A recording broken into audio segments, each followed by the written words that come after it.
Amen.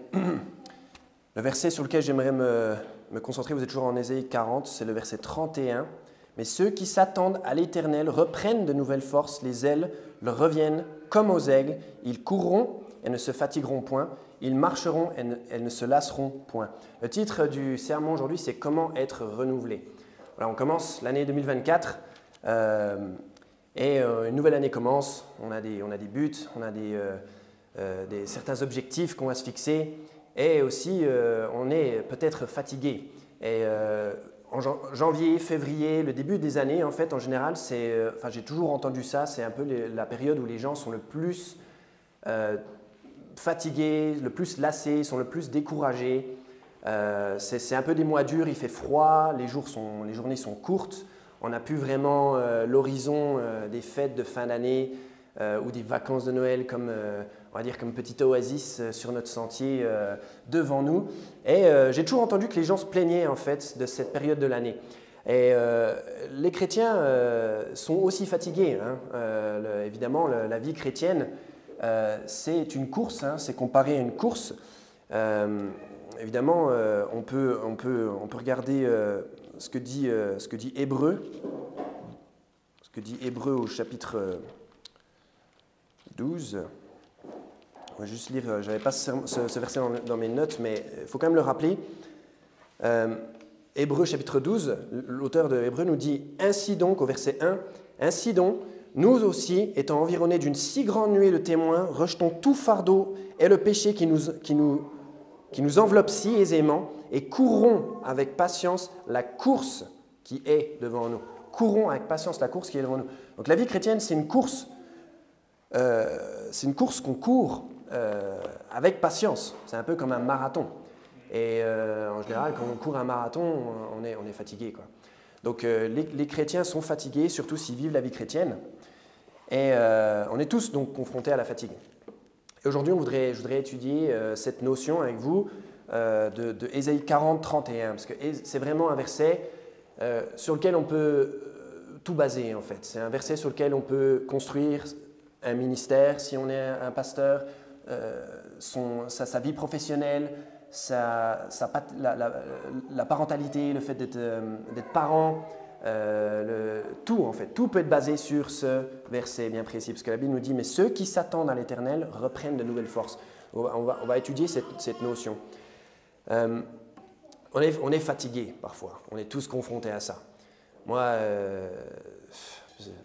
des fois je me lève le matin et ma jambe droite dit à la jambe gauche je bouge si tu bouges, quoi. Puis la jambe gauche elle dit non, moi je bouge pas, c'est moi qui ai bougé en premier hier, quoi. Et on est tous des fois tellement fatigués, on se demande même comment on va pouvoir aller au travail, comment on va pouvoir se lever, comment on va pouvoir faire quoi que ce soit en fait. On est tellement crevé qu'on n'en peut plus. Et loin de moi, c'est pas du tout mon intention de donner l'impression que le sommeil c'est quelque chose de mal ou quoi que ce soit, que d'être fatigué c'est un péché. C'est pas du tout l'impression que je veux donner, quoi. Voilà, c'est pas du tout ça que je veux parler, mais on doit tous dormir, on a tous ces besoins physiologiques, effectivement. Mais ça ne remplace pas une chose qu'on va étudier aujourd'hui. Et le sommeil, on en parle dans la Bible, le sommeil qui se mérite. Le sommeil de l'homme qui travaille est doux. C'est dit quelque part dans Ecclésiaste, je crois. Le sommeil de celui qui travaille, parce que celui qui travaille, il a besoin de sommeil, il a besoin physiologiquement de se régénérer. Mais celui qui ne travaille pas, lui, ce sermon, ce n'est pas pour lui. C'est un autre sermon qu'il lui faut, c'est un sermon sur la paresse. Celui qui est tout le temps fatigué parce qu'il ne fait rien, ses propos ne s'adressent pas à lui directement. On ne peut pas l'aider tout à fait avec ce verset Ésaïe 40, 31.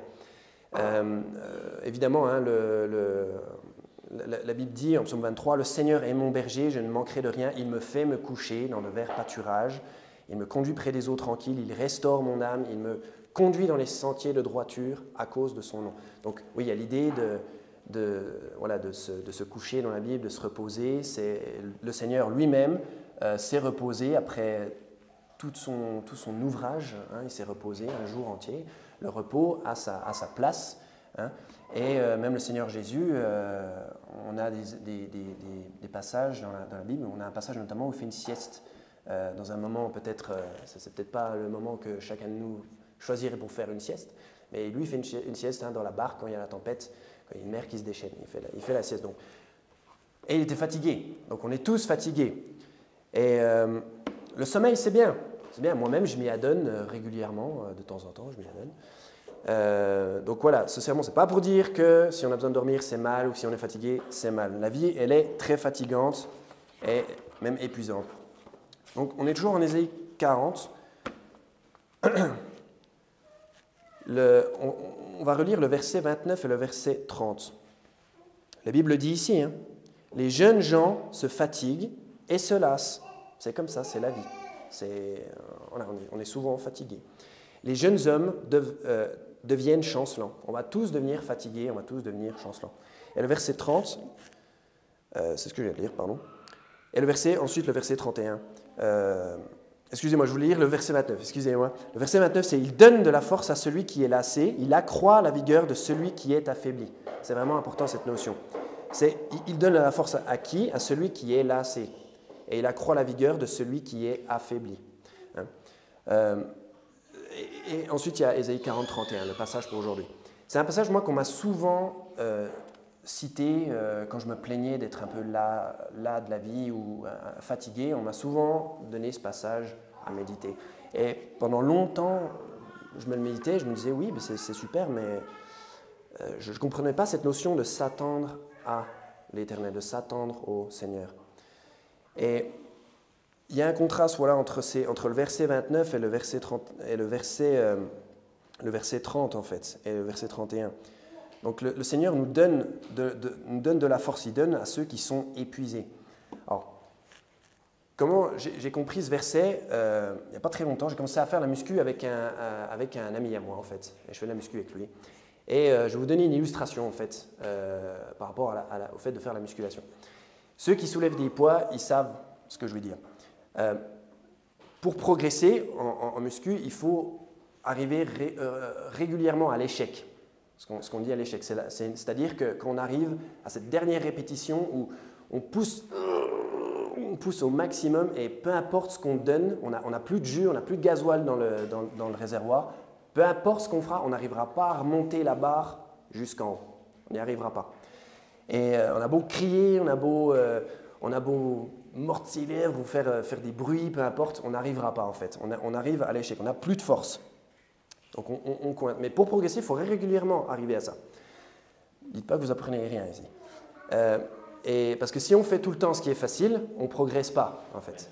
Si on n'incrémente pas les poids régulièrement, on ne peut pas progresser. Et il y a un slogan qui dit « No pain, no gain ». Voilà, c'est une maxime connue.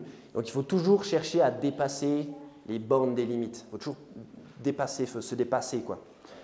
Et il y a une technique, attention, il y a une technique dont j'ai fait l'expérience récemment, en fait, c'est le spotter ou le pareur. En fait, c'est quelqu'un qui est là, par exemple, pour le développé couché. On met plus lourd que ce qu'on peut pousser. Et on arrive jusqu'à cette répétition où on commence vraiment à être... On a vraiment du mal à remonter la barre. Et c'est là que le spotter, ou le pareur, ça s'appelle aussi, il est là en fait au cas où. Au cas où, en fait, on lâche. Et c'est une bonne technique pour progresser. Pourquoi? Parce qu'en fait, il aide, on sait qu'il est là au cas où, et il aide à diminuer l'effort perçu, en fait. Et c'est un sermon c'est pas un sermon entier sur la muscu, mais c'est juste pour expliquer, voilà. Et avec Dieu, c'est un petit peu similaire, en fait. Mais pour que le pareur serve à quelque chose, pour que le spotter serve à quelque chose, pour que Dieu vous aide, il faut déjà être à ce stade-là. C'est pour ça, c'est-à-dire qu'on est vraiment déjà en train de tout donner. Donc celui qui ne fait rien pour Dieu, il ne peut pas s'emparer de ce verset, il ne peut pas dire Seigneur, souviens-toi d'Ésaïe 40, 31. Non, il ne peut pas dire ça, parce qu'il n'est pas à ce stade où il a besoin de force et besoin de vigueur. Hein, si vous n'avez pas besoin de force, vous n'avez pas besoin de vigueur, si vous ne dépensez pas pour Dieu, si vous faites tout le temps des poids qui sont faciles, vous n'avez pas besoin de spotter. Vous n'avez pas besoin d'aide, en fait. Vous n'avez certainement pas besoin de l'aide du Seigneur. Et le verset dit « Ceux qui s'attendent à l'Éternel reprennent leur force. Et c'est quand on se pousse au maximum pour Dieu que Dieu vient. C'est là que Dieu apparaît dans nos vies. Il intervient à ce moment-là, en fait. C'est à ce moment-là qu'on a besoin de son aide. Parce qu'on est à bout de force. On a besoin de vigueur. Et si on veut l'intervention de Dieu dans nos vies, il faut régulièrement arriver à cet affaiblissement, en quelque sorte, cette fatigue qu'on a dans tout autre domaine de la vie si on se donne beaucoup. Dans le travail. Mais nous, dans la vie spirituelle et dans tous les domaines, parce que ce verset, il peut s'appliquer tant que ce soit à l'évangélisation, que ce soit à tout, en fait. On peut s'emparer de ce verset dans toute situation. En fait, ceux qui s'attendent à l'Éternel, ils reprennent leur force. Et Dieu nous renouvelle, en fait. Et donc, mais il faut atteindre ce point de rupture. Et là, Dieu nous donne une énergie qu'on ne savait pas qu'on avait, une santé qu'on ne savait pas qu'on avait. Mais il faut arriver à ce moment-là. Et on atteint tous ce point de lassitude à un moment donné, dans tous les domaines, mais peut-être principalement dans la vie chrétienne. Moi, combien de fois je suis venu ici tellement fatigué que je ne savais même pas comment j'allais pouvoir leader les chants ou ouvrir ma bouche. C'est vrai, des fois, on est vraiment fatigué. J'avais un patron qui disait le travail, comment il disait, le travail ça use, mais ça ne tue pas. En fait, donc c'est bon de travailler, mais c'est usant. Et des fois on arrive ici, on est vraiment complètement, on est très fatigué quoi. On a peut-être des longs trajets, c'est pas toujours très marrant quoi. Mais ensuite on arrive ici, on vient ici parce que pourquoi on vient ici? On vient ici parce qu'on s'attend. On s'attend à l'Éternel, on s'attend à ce qu'il se passe quelque chose. On vient ici par la foi parce que Dieu nous a commandé de le faire. On vient ici s'assembler et on s'attend à Dieu en fait. On s'attend à ce que nos vies soient changées. Quand on prêche la Bible ici, c'est pour changer, c'est pour aider, c'est pour s'aider en fait, c'est pour changer nos vies quoi. Donc on s'attend. Et combien de fois ça m'est arrivé? On est venu ici, j'étais très fatigué et on commence à avoir un petit peu on se retrouve ici, on échange un petit peu sur des choses spirituelles et là, en fait, une nouvelle force revient. Après, on se met à chanter, après, on entend le passage, après, il y a la prédication et combien de fois, en fait, une nouvelle force revient, en fait. Et vous l'avez vécu, je l'ai vécu, on l'a tous vécu ici.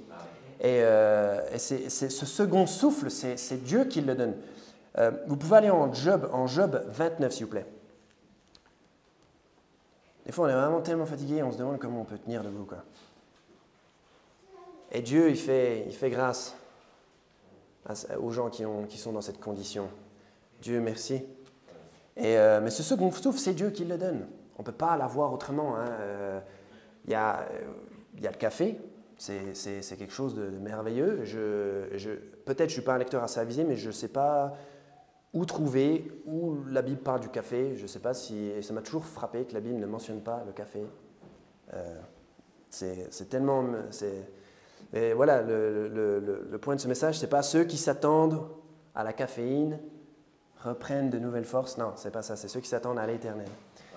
Et prenons le cas de Job. Job, il a été éprouvé comme personne n'a été éprouvé. Il a souffert comme personne n'a jamais souffert. Il a, en tout cas sur cette terre.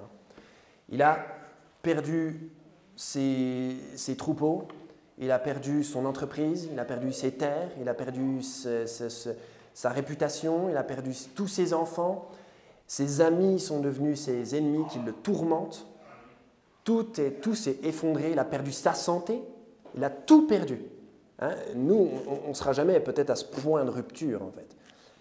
Et pourtant, au milieu de la tourmente, dans la tourmente, il est capable de dire, si vous êtes au verset 20, Job 29 au verset 20, il est capable de dire « Ma gloire se renouvelait en moi et mon arc s'était renforcé dans ma main. » En fait, des fois, Job, il est tellement, on peut comprendre pourquoi, il est tellement faible, son arc est faible dans sa main, c'est-à-dire qu'il ne peut plus se battre, il ne peut plus il n'en peut plus en fait. Il n'a plus de force. D'ailleurs, quand ses amis se pointent, d'abord, il reste quelques jours sans même échanger quelconque mot en fait. Mais il est capable de dire, voilà, mon arc s'était renforcé dans ma main, ma force revient en fait. Hein? Parce que ceux qui s'attendent à l'Éternel reprennent de nouvelles forces. Et quel est le secret en fait? Quel est le secret? Le secret, c'est le mouvement. Le mouvement.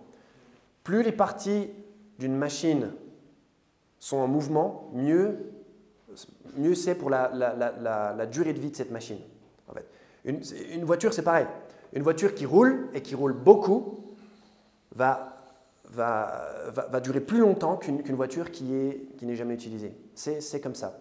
Et j'ai toujours moi-même observé que les gens les plus occupés, les gens qui sont vraiment les plus busy dans la vie, c'est toujours ceux qui ont plus d'énergie en fait. C'est ceux qui fonctionnent bien, ils sont capables de se lever à 6h30, de se coucher à 21h30, 22h. Et ils fonctionnent bien, mais ils sont occupés en fait. Ils ont, pour ainsi dire, peut-être pas le temps d'être fatigués. C'est quelque chose que c'est une loi infaillible. Ça marche pour les hommes, ça marche pour les machines. C'est une loi, c'est comme une sorte de loi en fait dans le monde. Et tout, ça semble fonctionner comme ça. Et moi, ça m'a toujours paru paradoxal. Avant, j'étais paresseux, voilà, et ça me paraissait paradoxal. Je regardais certaines personnes qui étaient très occupées, très actives. On ne parle même pas de choses spirituelles, on parle simplement de tout.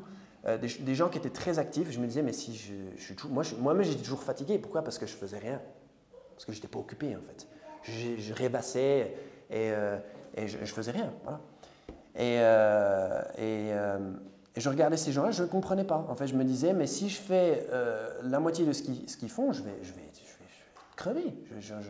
Ça va être encore pire. Je suis déjà fatigué. En fait, c'est parce que j'étais paresseux. En fait, moi, j'avais besoin juste d'un coup de pied au derrière et d'aller regarder les fourmis, hein, comme dit la Bible, et de commencer par là.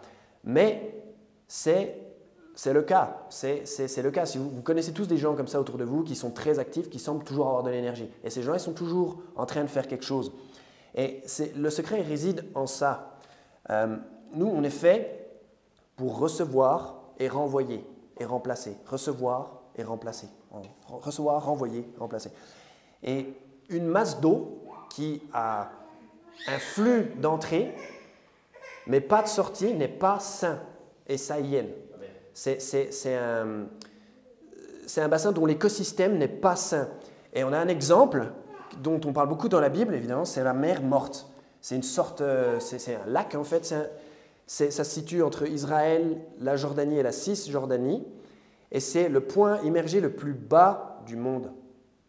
Et c'est un des lacs les plus salins. C'est une quantité de sel absolument anormale en fait. Et c'est la particularité de cette mer morte, c'est une mer qui est morte, et elle reçoit en fait de l'eau, mais il n'y a pas de déversement extérieur. Et si on étudie en fait, l'écosystème de la mer morte, il n'y a pas de poissons, il n'y a pas de… Je ne suis pas sûr qu'il y ait rien du tout de vivant, mais il n'y a pas de poissons en tout cas. Voilà. Et il n'y a pas de flore dans la mer morte en fait. C'est une mer qui est complètement morte. Et le taux de sel dans l'eau fait qu'il n'y a rien qui va, quoi. Il n'y a rien qui pousse, il n'y a rien qui vit en fait. Et donc c'est un bassin qui n'est pas sain.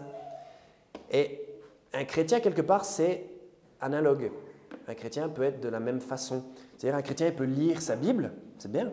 Il peut entendre la parole de Dieu, être prêché, recevoir beaucoup de choses, beaucoup d'informations, emmagasiner, et pourtant être sans vie, en fait. Parce que il ne s'agit pas de juste recevoir et d'emmagasiner. Bien sûr, la Bible dit « L'homme ne vivra pas de pain seulement, mais de chaque parole qui sortira de la bouche de Dieu. » Effectivement, il faut qu'on reçoive la parole de Dieu. Mais c'est marrant parce qu'en plus, c'est l'idée de vivre par quelque chose, en fait. C'est comme la nourriture. Et la digestion, c'est pareil. Nous, on mange et on digère. Et c'est comme ça qu'on est sain, en fait. Enfin, c'est comme ça qu'on est en bonne santé.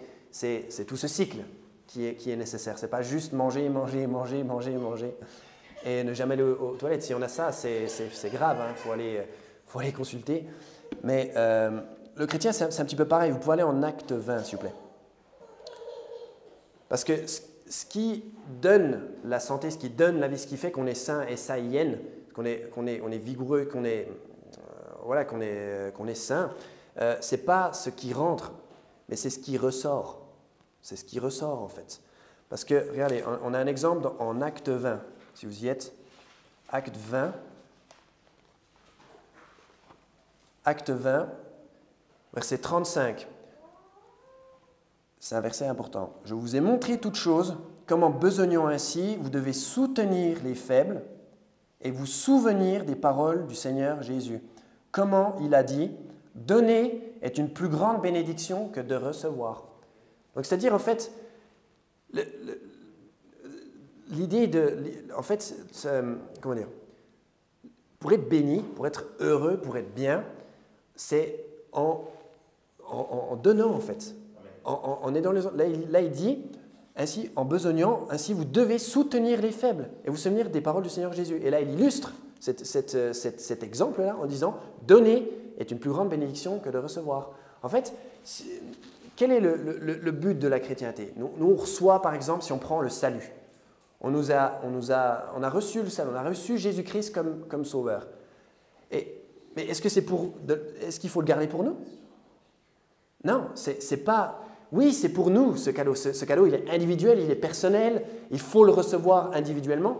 Mais après, qu'est-ce qu'il faut faire? Il faut aller dire à une autre personne. Il faut aller dire à quelqu'un, un pauvre malheureux qui se dirige vers l'enfer. Il faut lui dire qu'il est sauvé, qu'il peut être sauvé, pardon, qu'il peut croire aussi en Jésus-Christ et être sauvé gratuitement. C'est ça le but. Ce n'est pas de le garder pour nous. Hein? Et quand on fait ça, bon, ici, on sait très bien que c'est une grande bénédiction de faire ça. On sait très bien que c'est merveilleux. On a chanté tout à l'heure « I love to tell the story ». J'adore cette chanson. J'aime beaucoup cette chanson. Je ne vais pas dire « j'adore cette chanson », mais j'aime cette chanson. J'aime ce qu'elle dit parce que c'est exactement ce que je ressens quand je prêche l'évangile à quelqu'un qui ne sait pas comment être sauvé. Et donner est une plus grande bénédiction que de recevoir. Et ça, c'est vrai pour tout. On est tellement heureux de voir un proche être sauvé, un ami être sauvé, ou même une personne lambda dans la rue. Voilà, j'ai un ami qui est venu à la maison l'autre soir et il envisageait de se mettre au catholicisme. Et il est venu et quand il est reparti de chez nous, en fait, il avait accepté... il est revenu, il était perdu, il était en route pour l'enfer et il est ressorti de chez moi et il était sauvé et en route pour le paradis. Quoi. Il avait accepté le Seigneur Jésus-Christ comme son sauveur. Et voilà, et ça c'est une grande bénédiction. Ça fait vraiment plaisir.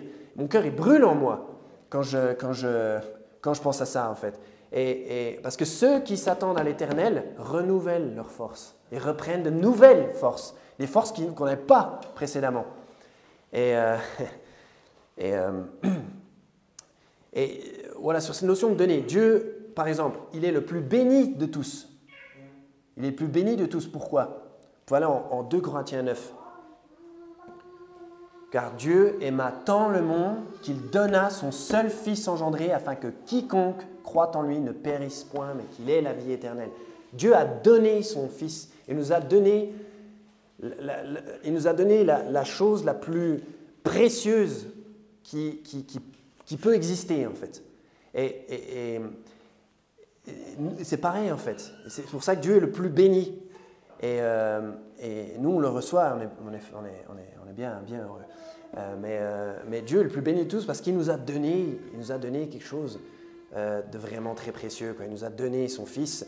Et en 2 Corinthiens 9, voilà, quelle devrait être notre attitude à chaque heure. 2 Corinthiens chapitre 9, verset 15, la Bible dit « Remerciement soit envers Dieu pour son don inexprimable. » Pour son don inexprimable. Dieu nous a donné ça. Donc le but de la chrétienté, d'une manière générale, c'est de servir les autres.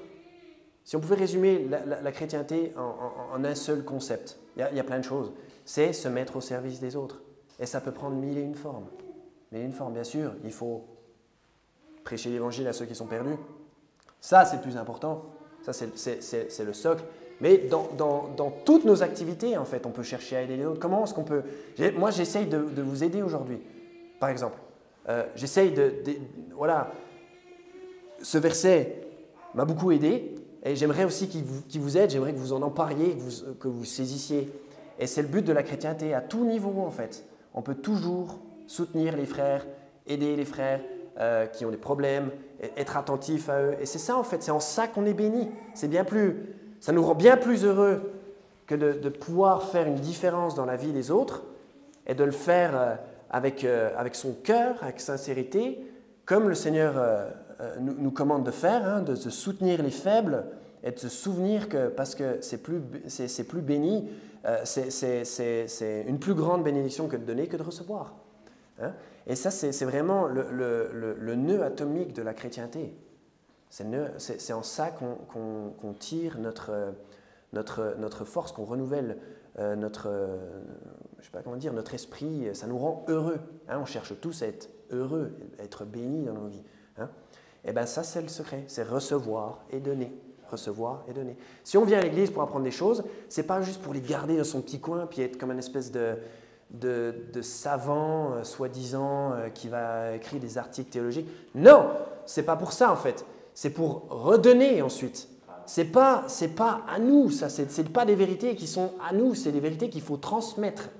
Elles sont pas faites pour être… La Bible, c'est fait pour être utilisée. C'est fait pour être ingéré, effectivement, constamment, hein, chaque jour, effectivement, mais c'est fait pour être transmis. On doit la transmettre aux autres. Le message du salut, mais pas que. Nous, par exemple, on doit mener nos familles, on doit leur renseigner des choses qu'on trouve dans la parole, les transmettre, etc. etc. C'est une façon de rester tout le temps en mouvement et c'est en ça qu'on peut être heureux. Ce n'est pas juste ce qui rentre en nous qui peut nous maintenir heureux. Il faut qu'on le retransmette, il faut qu'on le redonne. Ça, c'est une des clés de voûte de la vie chrétienne, en fait. C'est en ça que réside en fait, tout son but, tout son sens, en fait. Donc, ce sermon, ce n'est pas des petites astuces pour éviter la fatigue. La fatigue, elle est inévitable. Hein. Mais simplement, voilà, il faut s'attendre au Seigneur. Hein. Quand on vient ici, on s'attend au Seigneur et on s'attend à ce qu'il renouvelle nos forces. Si on le sert, et quelqu'un qui va donner de son temps, de son énergie, alors qu'il est complètement fatigué, il ne peut pas mettre un pied devant l'autre, il a les yeux qui collent, il ne pense pas clairement, tellement il est fatigué. Si cette personne, elle se présente quand même pour venir travailler pour le Seigneur, vous ne croyez pas que le Seigneur, il va le parer, il va le spotter, qu'il ne va pas lui donner ce second souffle? Évidemment qu'il va le faire, parce que ce n'est pas moi qui le dis, parce que, vous pouvez retourner en Ésaïe 40. Ce n'est pas moi qui le dis, mais ceux qui s'attendent à l'Éternel reprennent de nouvelles forces. Les ailes leur reviennent comme aux aigles. Ils courront et ne se fatigueront point. Ils marcheront et ne se lasseront point. C'est vraiment incroyable comme chaque mot dans la Bible, chaque mot vraiment fait mouche. Et une des parties les plus importantes de ce verset, si je puis dire, c'est les mots « comme aux aigles », comme des aigles, comme aux aigles. Les ailes leur reviennent comme aux aigles. Ça ne veut pas dire qu'ils vont s'envoler comme des aigles. Ça veut simplement dire, les aigles, je ne sais pas si vous savez, les rapaces de manière générale, mais l'aigle royal, il a un processus de mue tous les ans. En fait, ces ailes de vol, c'est les ailes qui sont là et les ailes qui sont là tout comme ça. En fait, elles tombent et de nouvelles ailes repoussent en fait. Et c'est les ailes pour voler évidemment. C'est pas les ailes, c'est vraiment les ailes spécifiquement qui permettent de voler. Et donc c'est un processus que les rapaces ont tous les ans. Et c'est assez douloureux d'ailleurs. C'est marrant, c'est un processus douloureux pour les aigles. Et le secret, en fait, c'est pas d'attendre que ça revienne, que notre force revienne, c'est pas attendre passivement. Il est nullement ici question d'attendre. La Bible dit de s'attendre à l'Éternel. C'est-à-dire qu'on s'attend à lui, en fait. Des fois, je vous donne un exemple. Par exemple, des fois, vous devez avoir ces pensées aussi. Des fois, on est complètement découragé, on est démoralisé. Peut-être quelque chose dans nos vies se passe mal, peut-être un drame, peut-être le travail, ça se passe mal, ou peu importe.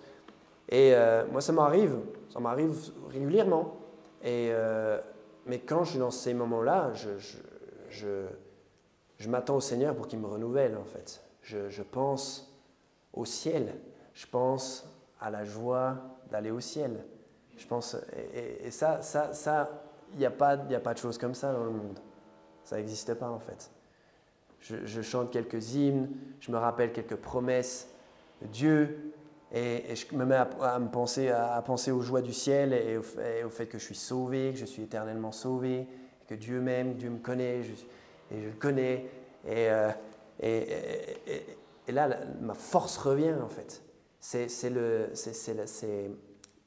une force, un moral qui revient, c'est une vigueur qui revient, parce que, en fait, le Seigneur, il fait grâce à ceux qui sont affaiblis, en fait. Et nous, on a cette possibilité à tout moment. À tout moment, c'est pas quelque chose qu'on peut faire seulement de temps en temps. C'est quelque chose qu'on peut faire plusieurs fois par jour. C'est quelque chose qu'on peut faire tout le temps, en fait. Et c'est vraiment bénéfique. Et allez en 2 Samuel 6. Et vraiment qu'on se rappelle que l'Esprit lui-même rend témoignage à notre esprit que nous sommes les enfants de Dieu. Ça, c'est pas rien. Quand on saisit ça, qu'on est vraiment déprimé, qu'on a envie de sauter partout, qu'on a envie de sauter de joie, en fait. On a envie vraiment on a envie de lever le poing. On est comme des conquérants, en fait. On est vous voyez, comme les supporters de foot. Ils sautent.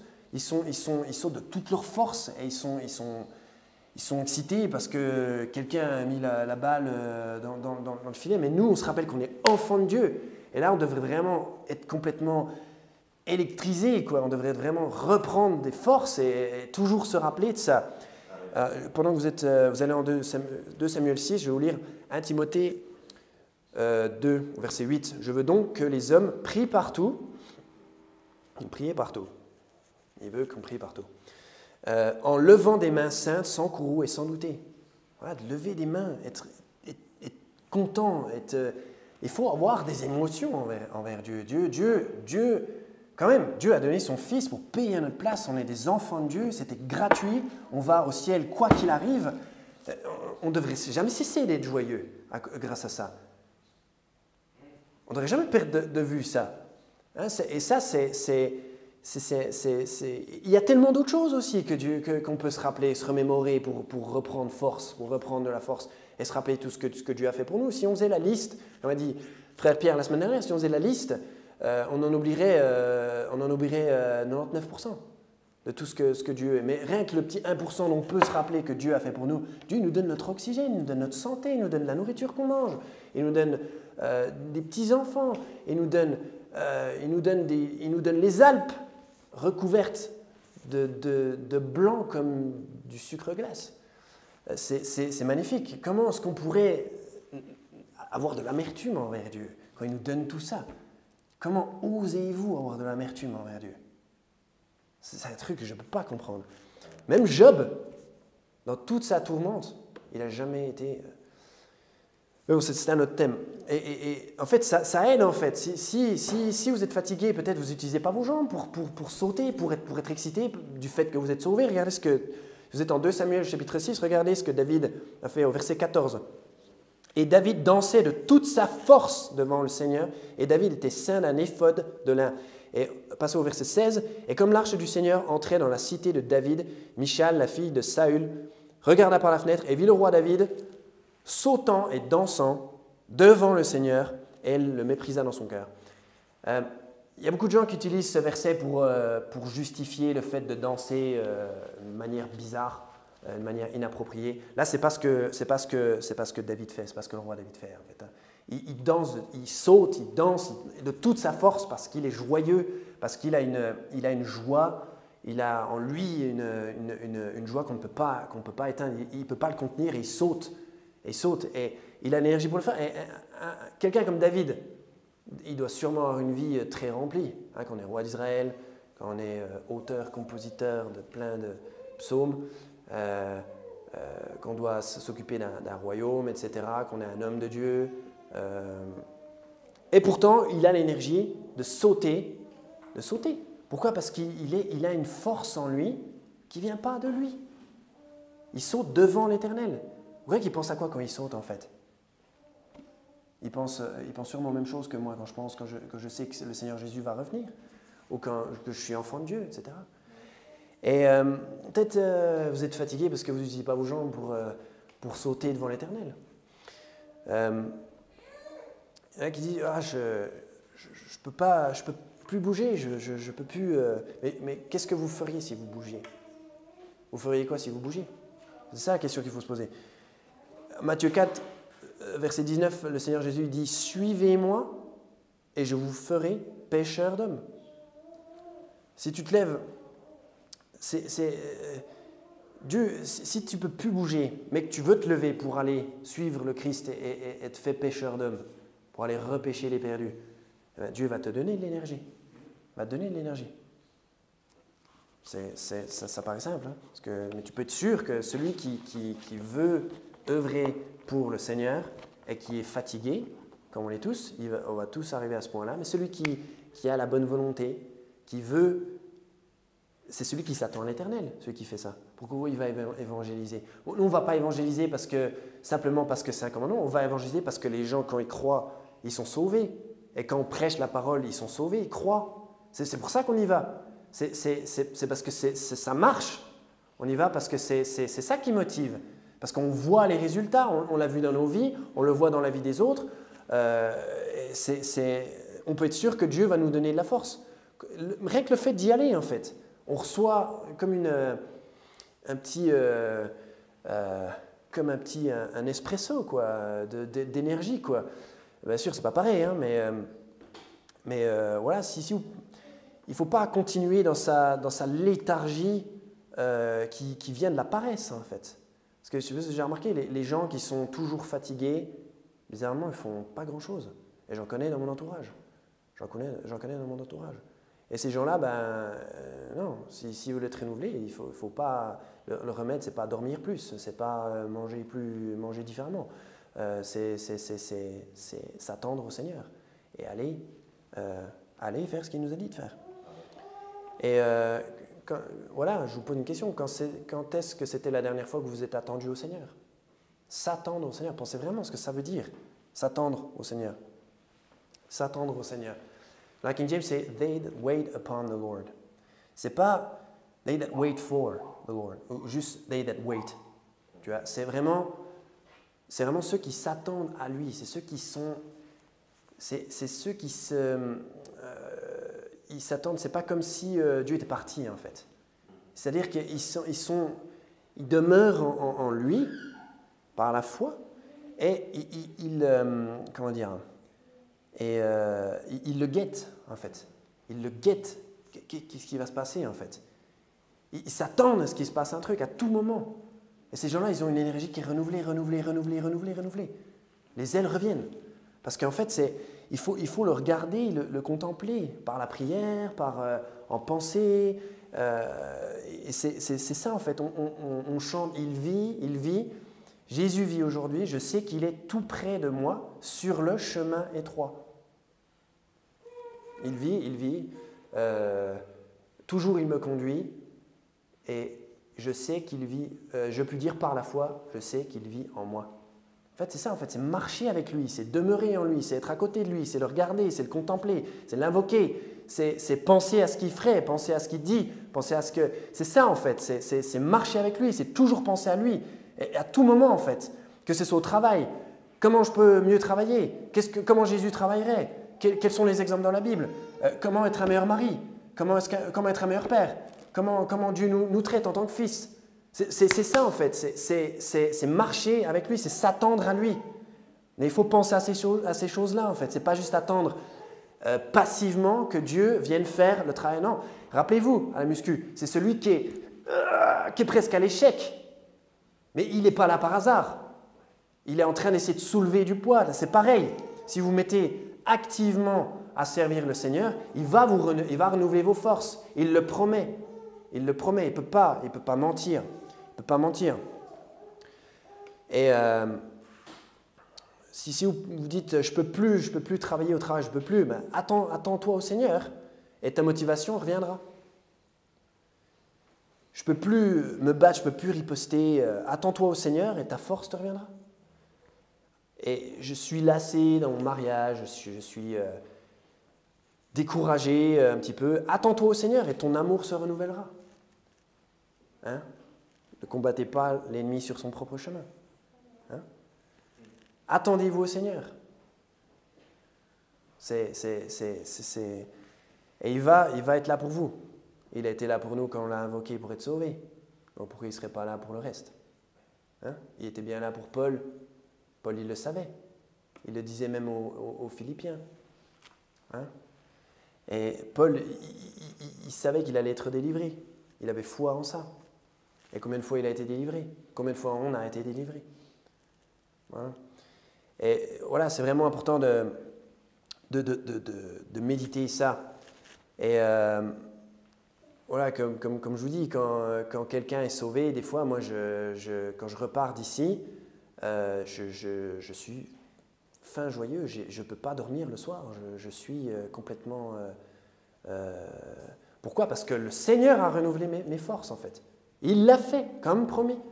Et parce que des gens ont été sauvés, ou le soir où mon ami Rémi a accepté le Seigneur Jésus-Christ, je ne pouvais pas dormir, c'était l'insomnie. Il fallait que je ne sais pas, j'avais envie de crier, j'étais tellement heureux, en fait. Pourquoi? Parce que le Seigneur avait remis la vigueur en moi.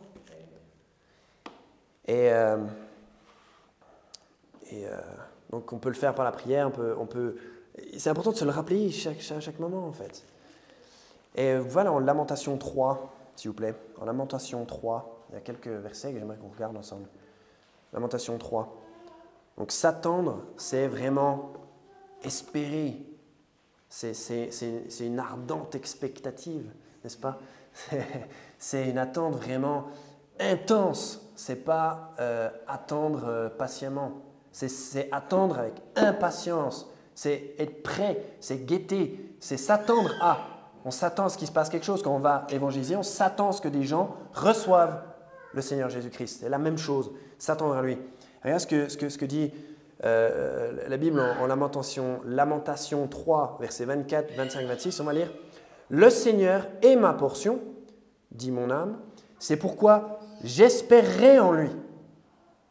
Je m'attends à lui. Le Seigneur est bon pour ceux qui font quoi? Le Seigneur est bon pour ceux qui s'attendent à lui, pour l'âme qui le cherche. Il est bon d'espérer et d'attendre silencieusement le salut du Seigneur. Il est avec nous sur le chemin étroit. C'est ce qu'on chante. Il est vivant, il est là. Il nous guide, il nous conduit par la foi. On sait qu'il est là, sur le chemin étroit. Et on s'attend à ce qu'il fasse quelque chose.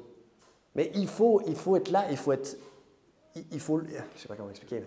C'est par la foi, en fait, il faut le chercher. La Bible dit. Il faut le chercher. Voilà, c'est le salut. Il faut attendre silencieusement le salut du Seigneur. Quand on s'attend à lui, le salut du Seigneur va venir. C'est pas forcément spirituel. La délivrance, ça veut dire, parfois dans la Bible, le mot salut, hein, c'est pas forcément exclusivement quelque chose de spirituel. C'est nos problèmes dans nos vies, en fait. Donc que le Seigneur soit votre portion. Est-ce que le Seigneur est votre portion? Est-ce que vous le cherchez? Est-ce que vous espérez en lui? C'est ça les questions qu'il faut se poser et agir en fonction. Donc soyez proche de Dieu et il se rapprochera de vous. Marchez avec lui, pensez à lui, demandez-lui, écoutez-le et attendez-vous à lui. C'est ce que la Bible nous commande de faire. Et s'attendre au Seigneur, en fait, c'est, vous savez, on est libre dans nos têtes de penser ce qu'on veut. Et Dieu merci pour ça. Et dans notre petit espace privé, vous savez que vous pouvez déjà vivre prématurément au ciel. Vous pouvez déjà vous voir au ciel. L'apôtre Jean, quand il voit la multitude, à la fin, il nous voit nous. On est quelque part. Vous êtes quelque part là-dedans, je suis quelque part là-dedans. Et on peut vivre prématurément. Ah non, pourquoi? Parce qu'on a des promesses. Regardez, vous pouvez vivre prématurément dans votre demeure céleste. Vous pouvez aller en Jean 14, s'il vous plaît. Ce n'est pas moi qui le dis, ce n'est pas moi qu'il faut croire.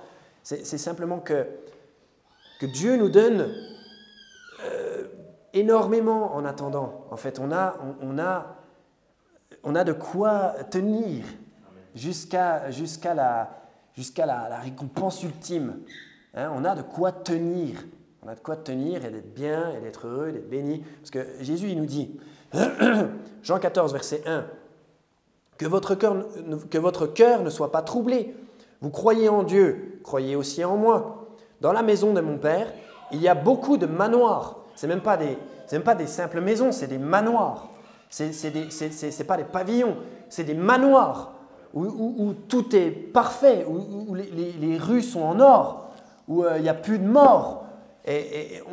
La Bible nous dit, il y a beaucoup de manoirs. Si cela n'était pas ainsi, je vous l'aurais dit, je vais préparer une place pour vous. Vous savez que vous pouvez vivre prématurément dans ce lieu.